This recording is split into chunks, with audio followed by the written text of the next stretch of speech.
A few months ago, we launched a Q&A to celebrate 10,000 subscribers on YouTube. You had a chance to ask technical and personal questions in the comments. The big moment has finally arrived. It's time for some answers.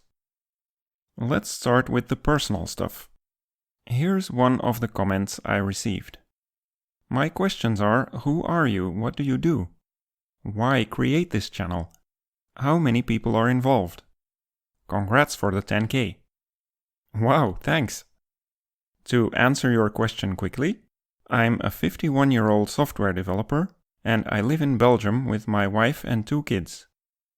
We speak Dutch at home. English is only my third language, so it's no surprise that I make mistakes from time to time.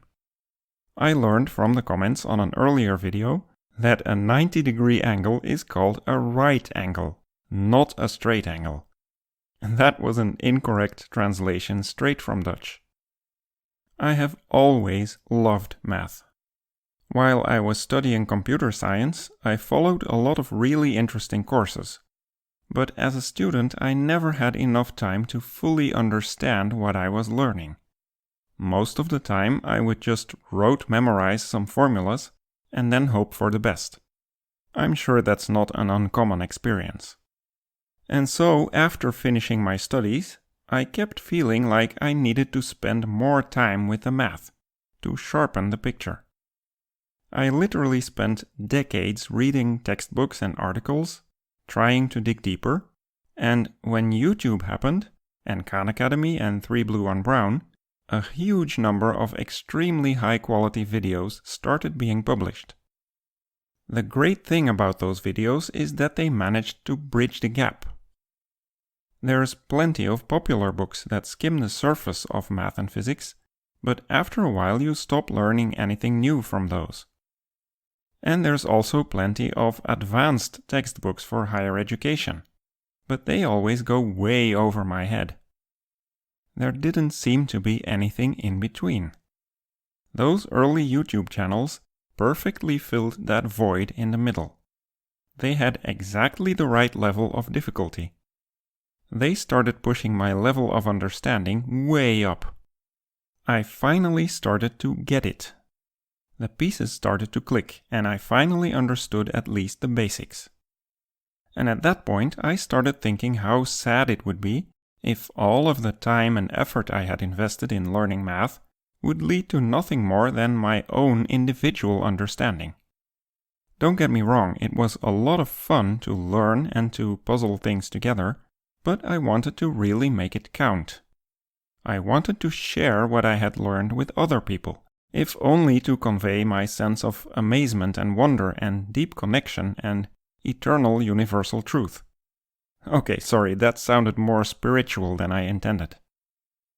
Anyway, by that time I was an independent software contractor. My wife and I decided to launch a project around math and physics. We kept hearing stories from parents who complained that their kids were having trouble with math in high school. So we set out to launch a website with interactive animations to explain math in an accessible way.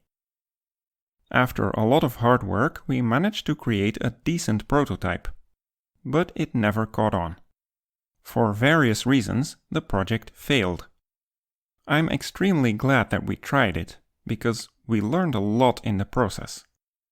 One of the main things we learned was to scale down.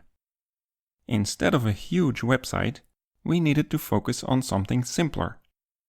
And that's where the idea for a YouTube channel came from. I really enjoy explaining things, teaching and writing. I've always had a knack for it. And I figured making a single video isn't an insurmountable amount of work. I can pull that off in a couple of days. Then I can publish it and just see what happens. If people's feedback is positive, I can make more videos. If not, I haven't really lost much of anything. The final push came from the Summer of Math exposition.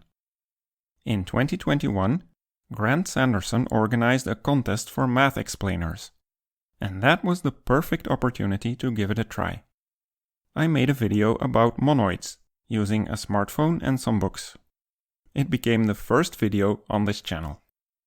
I enjoyed producing that video so much that I decided to take a sabbatical and dedicate 100% of my time to making videos for a while. That's how All Angles got started.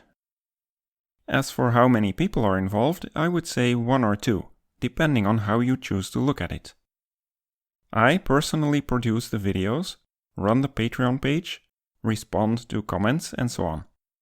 But my wife and I are a team, and without her, none of this would be possible. She was heavily involved in that earlier website project because of her background in education. And so whenever I say we, I mean the two of us. Okay, on to some more technical matters. Many of you wanted to know which software I use for the production of the videos. I think I will make a dedicated video about that someday, but here I can give you a quick sketch of the production process, from the research all the way to the finished video. While doing the research about a topic, I typically collect dozens of sources and I summarize them for myself in large text files. This gives me a good overview of the topic. I then copy-paste individual sentences and ideas from this large summary into smaller files, which then slowly turn into the script for a video. One of the most important things at this stage is deciding on a good order for the explanation. Math typically follows a rigid order, and I can't use something before I've explained what it is and how it works.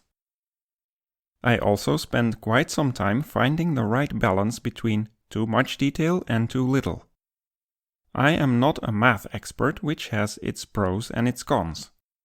The biggest advantage is that I can explain things from the point of view of someone who doesn't understand all the details, and doesn't even necessarily want to. The downside, of course, is that I make mistakes. My explanations aren't always complete. That's a fine line to walk. I won't claim that I always succeed. Once the scripts are written out, I start implementing the animations. I already had a pretty decent animation library from our earlier website project, and I kept extending it to produce the videos for the channel. The library is written in Python, and it uses OpenCV to render the individual frames and send them off to the final movie file. It's not a very advanced library, and that forces me to keep the animations simple. I think that's an advantage. Many YouTubers use Manim, which is obviously much more advanced. But it makes all videos look and feel the same. Plus, I already had this library from before, and I was used to working with it. Also, I want to maintain a good publication frequency, so I don't want to waste too much time on making the videos look amazing. That's a deliberate choice. I don't have a strong intuition or experience when it comes to graphic design, so I'm never really sure whether the color scheme is okay or the layout or the pacing of the animations. One thing I'm definitely not happy about is the text formatting. I'm going to have to look for a better typesetting library at some point. Anyway, in order to balance quality with quantity, I decided to make simple but acceptable looking videos. I focus on the content and less on the packaging. When it comes to video quality, 3 Blue on Brown is obviously way up there. But I also really like the videos by Morphocular. They look great, very crisp and clean and different. Anyway, programming the animations takes me anywhere between a few days and an entire month, depending on the duration of the video and the difficulty of the animations. The video on Fourier analysis was the most intricate one that I have animated so far. Once the programming is done, it's time to record the audio. I learned the hard way that my script tends to change considerably while I'm programming the animations. I will sometimes notice that the explanation doesn't flow well, or that I forgot to explain something, or that I can't think of anything interesting to show on the screen. So I postpone the audio recording until the animations are fully done. That's when the script is final. I just use a simple microphone that cost me 70 euros, and I record with Audacity. After some noise reduction and cutting out all of the bloopers, the throat scraping, the sneezing and the neighbors barking dogs in the background, I spend a few hours to synchronize the audio with the video. I basically have a function call in my library that tells the animations to stop until an indicated timestamp. Then I just pick those timestamps straight out of Audacity. I do realize that this is probably not how most people produce videos, but it works for me. In the future, I will definitely try to improve the process and perhaps also improve the quality of the rendering. After that, all that remains is to produce a thumbnail and a video description, and that's it. It's ready to be published. There were a few math-related questions. One of our most active patrons asked, "Will you talk about spinors in geometric algebra? Could you talk about dual and hyperbolic numbers?" I am currently finishing the videos about geometric algebra, and yes, there is a short introduction to spinors and how they relate to rotors and versors and the sandwich product. I will even briefly mention the double cover of SO3 by SU2, but we won't go very deep. The same is true for the hyperbolic numbers, which have an element that squares to 1, and the dual numbers, which have an element that squares to 0. We will see how squaring to 0 is very useful, because it allows us to perform translations. But again, we won't go into too much detail. I answered most of the other math questions in the comments under the original video. One of you posted this really intriguing and almost philosophical puzzle. It's a really cool question, but I honestly haven't been able to come up with anything clever. Let us know in the comments what you think. Maybe we can get a brainstorm going about the foundations of math. Finally, here's a really interesting question, one that others have asked me before. What is your favorite book on math? Also, I think many would be grateful for a reading list in general. I've been thinking about making some videos where I review the best books I've ever read, both about math and other topics. But for now, I won't have time to do that. So here I will briefly go over some of my favorites, knowing full well that I won't be able to do justice to how deep they go and how much I learn from them. Some of these books literally changed the way I look at the world. By far my favorite book is Gödel, Escher, Bach by Douglas Hofstadter. It's what I would call a big book, not because of its page count, but because of how many ideas it brings together into a single picture.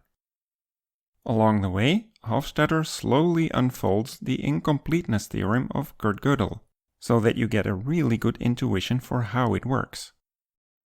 The core idea is a mathematical sentence that talks about itself. The genius of Gödel was that he realized that such sentences can be constructed in any sufficiently powerful system of logic, so you will never be able to eliminate these kinds of holes in mathematics. Hofstadter finds these kinds of self-referential loops everywhere in life, in the instructions encoded in DNA, in the art of Escher, and even in human consciousness and intelligence. The follow-up book is called I Am a Strange Loop, and it offers an interesting model of human consciousness that doesn't require any supernatural ingredients. No wonder that Hofstadter believes intelligence can be implemented in silicon.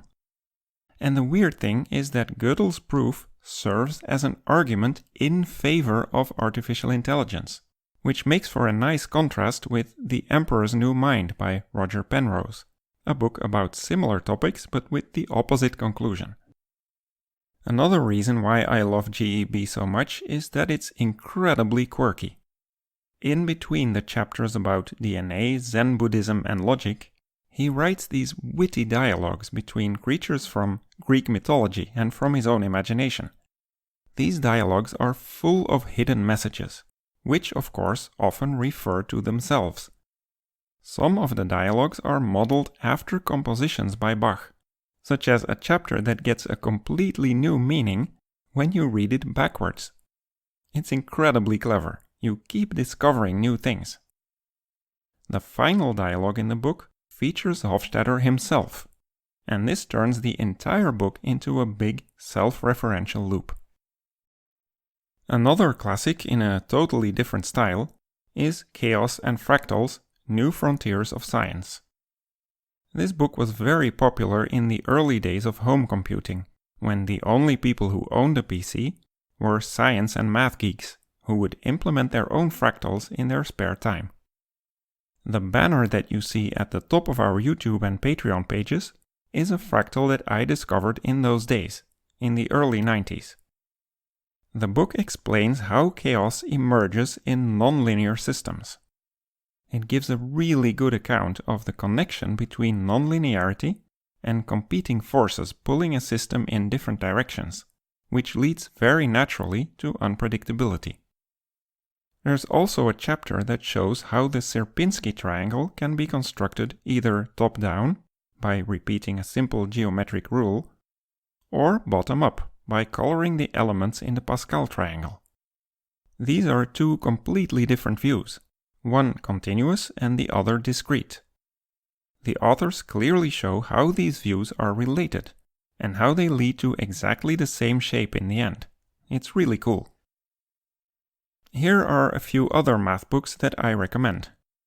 The one by Rudy Rucker talks about Flatland, a two-dimensional planar land inhabited by squares and circles. When they are visited by a three-dimensional creature, they experience all manner of mysterious phenomena. This trains you to think about higher dimensions. It's really cute, especially all the hand-drawn pictures. I should also recommend anything by John Conway, such as his well-known book on numbers and games, and the lesser-known The Symmetries of Things. His books are always full of ideas and discoveries, but they are much harder to follow.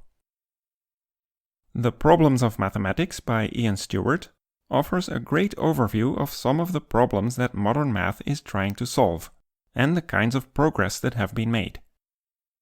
And then there's Visual Complex Analysis by Needham, a book that I will heavily consult when doing calculus later.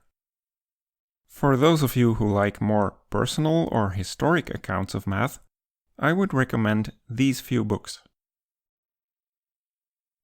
Any book by James Glick is always a treat. When it comes to physics, the most eye-opening book that I've read so far is Decoding the Universe by Charles Seife. He diligently lays out important examples from quantum physics and general relativity. His book finally made ideas like space contraction click for me. Hyperspace by Michio Kaku was another book that made me look at the universe in a completely different way.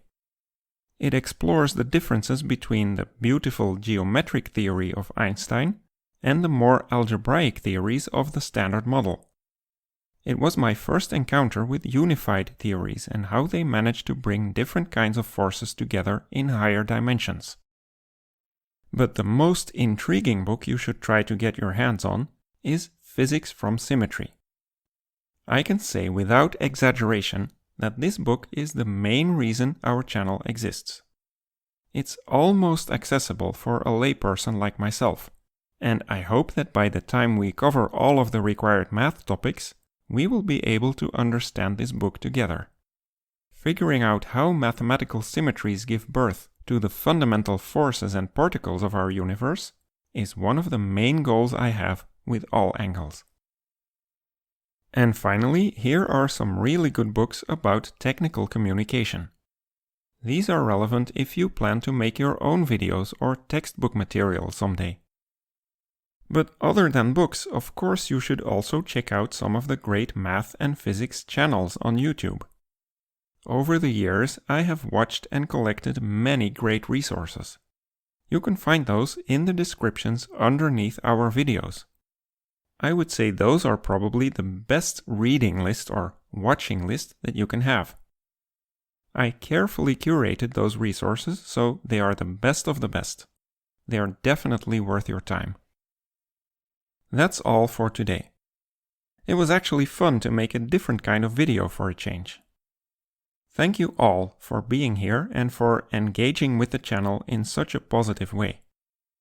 I honestly think that we have a very cool and mature community going here, with people helping each other out, answering each other's questions in the comments, and always keeping it civil, even when the topic is more controversial. I'm sure you know which videos I'm talking about. Anyway, thank you all so much. I am specifically grateful for our patrons for their unwavering support and encouragement. There's a growing army of people supporting this channel and they are amazing. Consider joining us on Patreon to show your appreciation and to help us make more videos. You get early access and you can watch exclusive content that we will never publish on YouTube. Please like and subscribe. And for the love of everything good and beautiful, always keep learning. Cheers!